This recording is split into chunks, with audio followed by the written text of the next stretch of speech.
My name is Kate, and I'm 40 years old.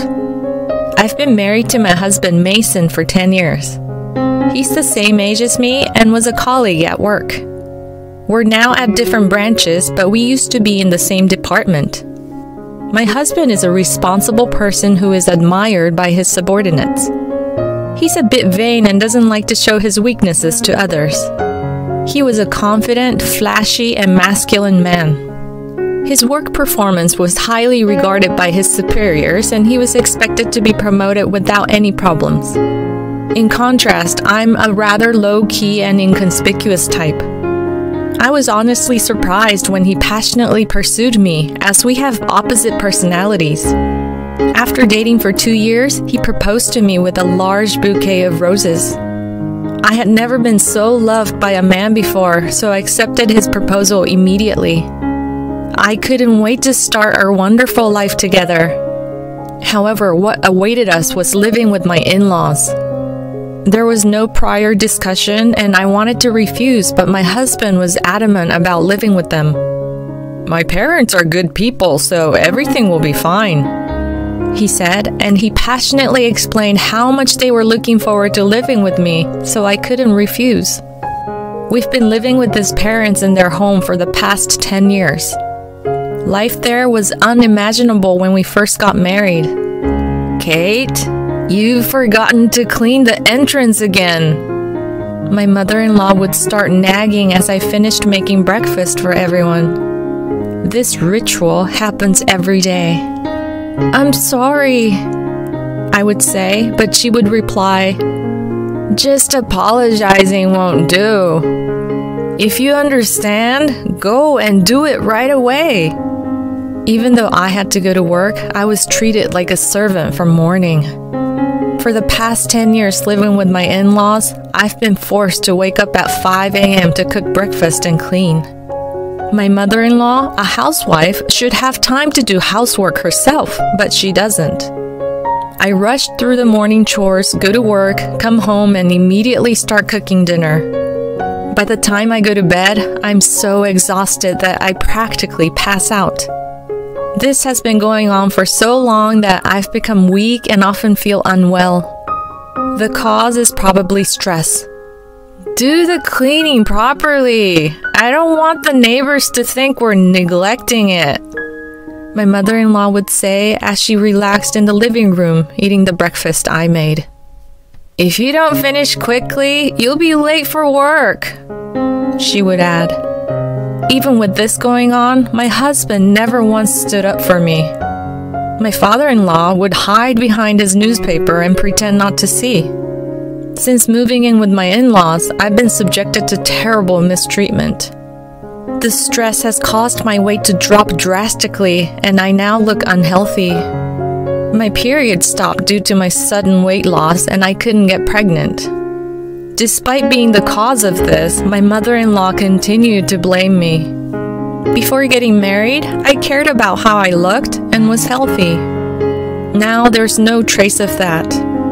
The stress from the mistreatment and the shock of seeing my reflection in the mirror make me feel depressed. I had become completely submissive to my mother-in-law. I lost all motivation and couldn't bring myself to leave the house. It was during that time that I received news of my father's death.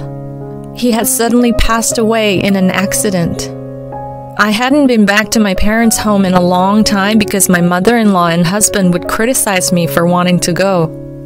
I deeply regretted not visiting more when I heard that my father had passed away.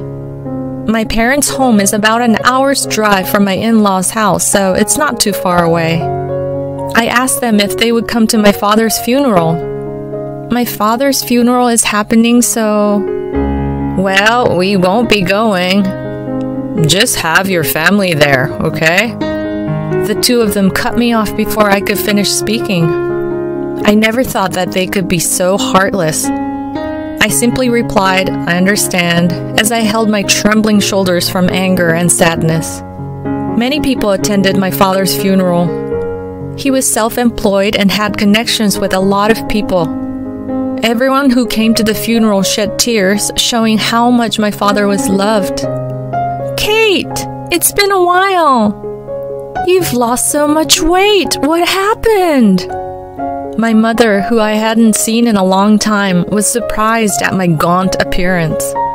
Oh, it's nothing. You're not sick, are you? I can't bear to lose you too. My mother, who had just lost her husband, thought I had some disease and started crying. I'm not sick, Mom. I'm fine. Don't worry. I calmed my mother down and we took a break in the waiting room. Well, if you're not sick, what is it? I recalled my interactions with my mother-in-law and husband. Even when they learned that my father had passed away, they didn't say a single thing to comfort me. Anger bubbled up inside me, and I decided to tell my mother about my life with my in-laws. Actually, I've been experiencing what you might call bride bullying. I'm just so tired. As I looked down while speaking, she looked at me with a worried expression. I'm glad you're not sick, but I can't relax at all. Is that the reason you haven't been visiting us much? I nodded, and my mother handed me a piece of paper. Read it for yourself and think carefully about what to do next. The paper she gave me was my father's will. My meticulous father had left a will in case something happened. It included information about inheritance as well.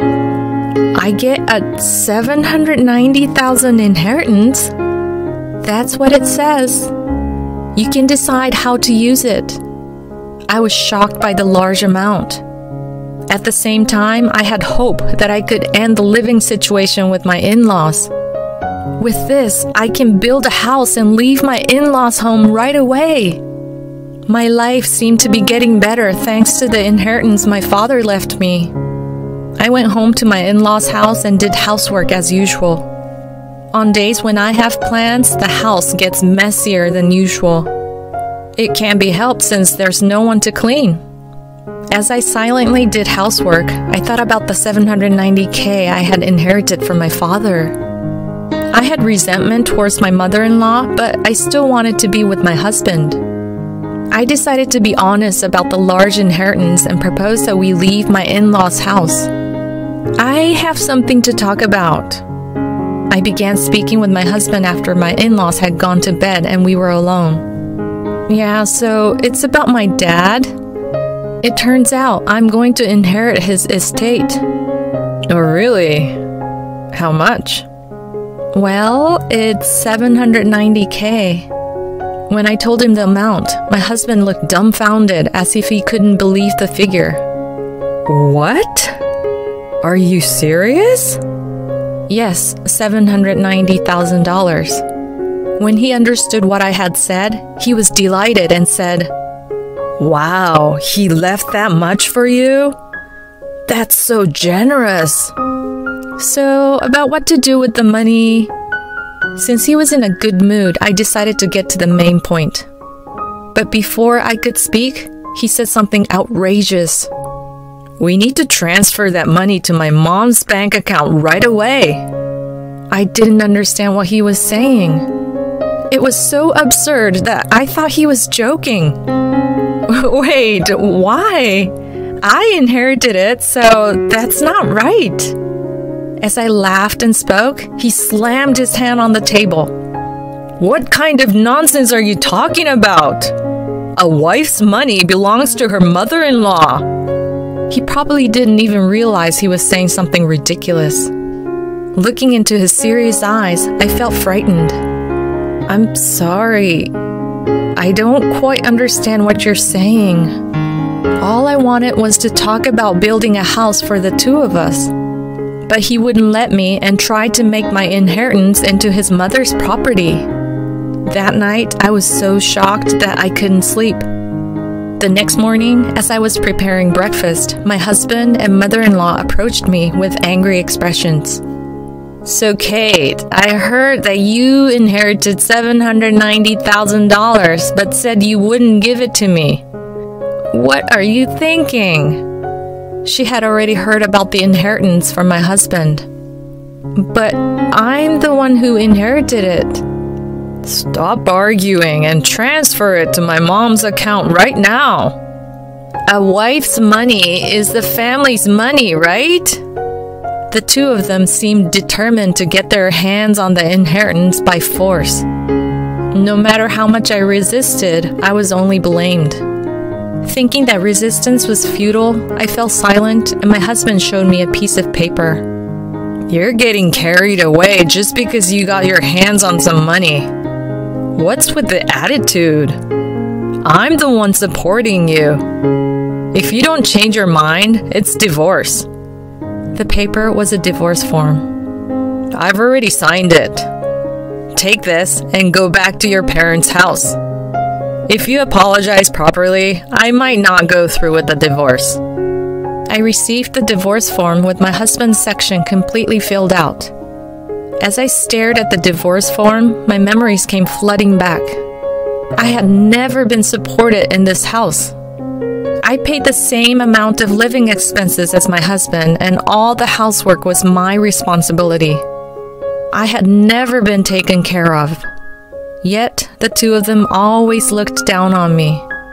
In the end, they even tried to take my father's money. If I stayed here, I might give in to the pressure from the two of them and hand over the inheritance. But this money was what my father had left for me. I thought it was rather an opportunity to be told to go back to my parents' house. Having the filled out divorce form in hand, I now had the power to make decisions for the future. I swore in my heart that I would never give up my father's inheritance and made a certain decision. That day after work, I went back to my parents' house. I'm home. Welcome back, sweetie. I had a feeling you'd be coming home soon, my mother said with a gentle smile as she warmly welcomed me, worn out from my experiences. The table was set with her home-cooked dishes. I couldn't remember the last time I had eaten a meal made by someone else. As I took a bite of the warm meal, I was moved to tears by how good it all tasted. Did you tell Mason about the inheritance? Yes, and that's when things got complicated. I told my mother everything that my husband and mother-in-law had said. She was stunned by the shocking content. The inheritance is yours, and it's up to you to decide how to live your life from now on. As tears streamed down my face, she gently put her arm around my shoulder. After staying at my mother's house for a week, I decided to return to my in-laws' home. Well, I'm going now. Take care. I was no longer afraid to return to that house. With a refreshed mindset, I headed back to my in-laws' home. Finally back, huh? Have you reflected on your actions? My husband and mother-in-law were waiting for me with their arms crossed. Yes, I'm sorry. Please let me live in this house again. I uttered an apology that was only skin deep. Hearing this, my mother-in-law smirked. Then hurry up and hand over the inheritance. Actually, the inheritance procedures are taking longer than expected. It's still not with me. It's a complicated process, so it'll probably take another half a year or more. It takes that long? Well, that's fine. They seemed satisfied, thinking that I would obediently hand over the inheritance. But they continued to nag me about staying at my mother's house for a week. The house is a mess because you didn't do your duties as a wife. Clean it up quickly. My in-laws' home was a mess after just a week, and it was unsanitary.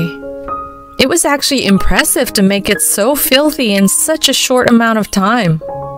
Yes, the old me would have been devastated to see the house in this state. But now, things were different. I didn't care about being bullied by my mother-in-law or being forced to do tough housework.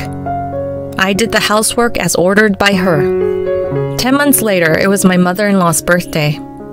Well, we're going now. Make sure to keep the house clean.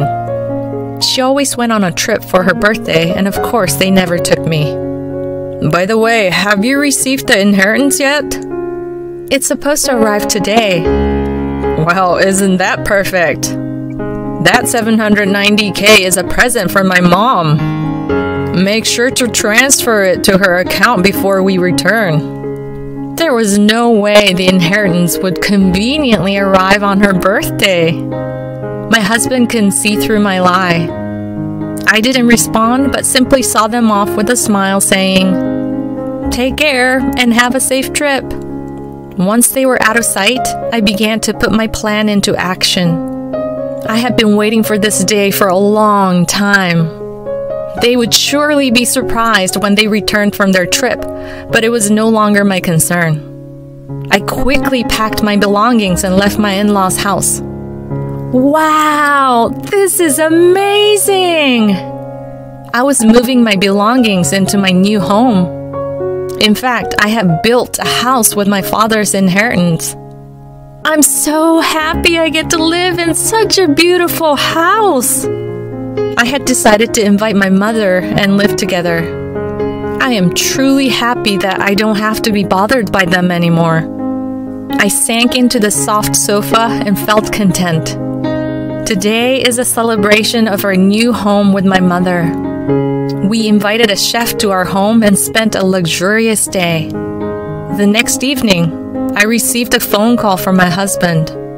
Hey, what's going on? He couldn't understand what was happening since all my things were gone when they returned home. I won't be coming back, so goodbye.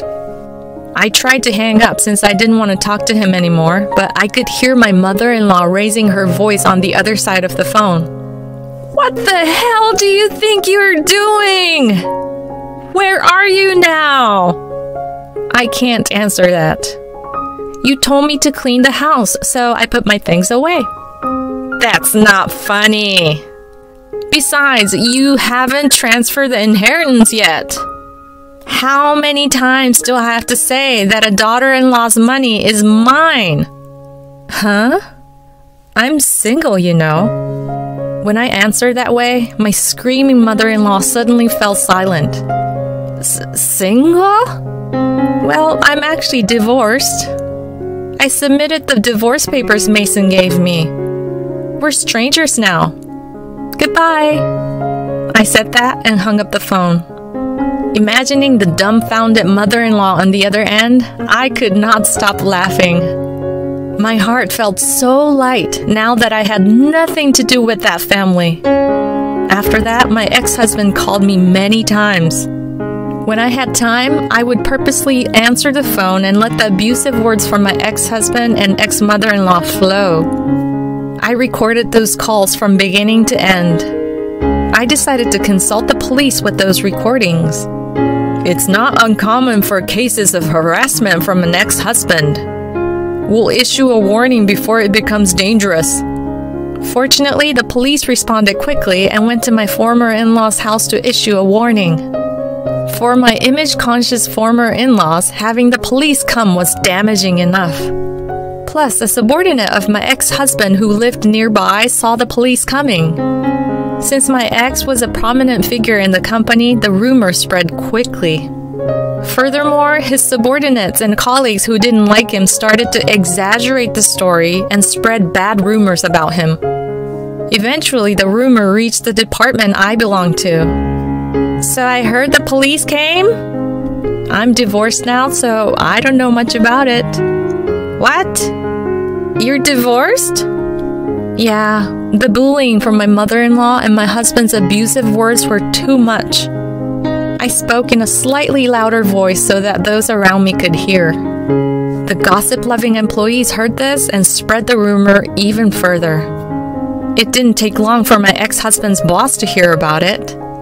You've got quite a lot of bad rumors going around. What are you talking about? I hate men who can't cherish their wives. And with such bad rumors going around, our reputation suffers too. So I decided to have you transferred. The transfer order given to my ex-husband was a harsh one.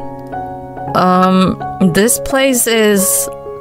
It was the branch office in the region with the worst performance. The area was called a landlocked island as there was no entertainment or anything of that sort around. You understand what being sent here means, right? Everything he had built up until now had crumbled, and there would be no chance of promotion in the future. He accepted the transfer order and moved to the countryside without being able to refuse. As for my ex-mother-in-law, she must have been shocked by her son's lowered reputation and the fact that they could no longer live together. She became a complete shut-in and eventually developed depression. It seemed she also had dementia as she frequently caused disturbances at home. My ex-father-in-law desperately took care of his deteriorated wife. Even if not related by blood, she is still an important family member. It was only natural that the ex-in-laws faced the consequences of their continuous harassment towards me. Now, my mother and I are living happily together. We even started gardening in our spacious yard. If I were still in that house, I would never have found such a wonderful hobby. Having a hobby has invigorated me. My body, which was once worn out due to stress, is now healthy. I'm very happy to have cut ties with my ex-in-law's family.